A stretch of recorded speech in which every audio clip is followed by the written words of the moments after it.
ચૈતર વસાવાના સમર્થનમાં ડેડિયાપાડા ખાતે જનસાગર નસવાડીમાંથી હજારો કાર્યકર્તાઓ અને આદિવાસી યુવાનો પહોંચ્યા। ડેડિયાપાડાના ધારાસભ્ય ચૈતર વસાવાની ફટકારાયેલી સજા સામે તેમના સમર્થકોમાં ભારે રોષ જોવા મળી રહ્યો છે।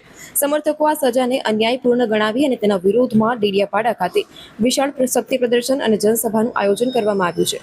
કાર્યક્રમમાં ભાગ લેવા 5 રાજ્યોમાંથી મોટી સંખ્યામાં લોકો ડેડિયાપાડા પહોંચી રહ્યા છે અને તે જ અનુસંધાને છોટાઉદેપુર જિલ્લાના નસવાડી તાલુકામાંથી પણ આમ આદમી પાર્ટીના કાર્યકર્તાઓ અને આદિવાસી યુવાનો હજારોની સંખ્યામાં રેલી સ્વરૂપે ડેડિયાપાડા પહોંચ્યા છે। સમગ્ર ડેડિયાપાડા વિસ્તારમાં સમર્થકોનો વિશાળ જનમેદની જોવા મળી રહ્યો છે।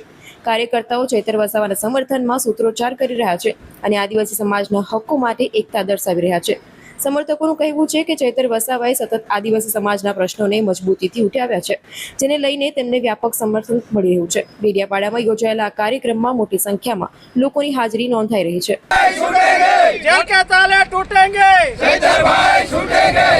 આજરોજ ડેડિયાપાડા મુકામે જે ચૈતરભાઈને ખોટી સજા ફટકારવામાં આવી છે તેના વિરોધમાં જે 5 રાજ્યની જનસભા યોજાવા જઈ રહી છે, એમાં છોટાઉદેપુર જિલ્લાના નસવાડી તાલુકાના અને 139 સંખેડા વિધાનસભા મત વિસ્તારમાંથી હજારોની સંખ્યામાં લોકો ઉમટી પડ્યા છે અને ડેડિયાપાડા રવાના થઈ ગયા છે। હું નાનુભાઈ ભીલ, સંખેડા વિધાનસભા પ્રભારી।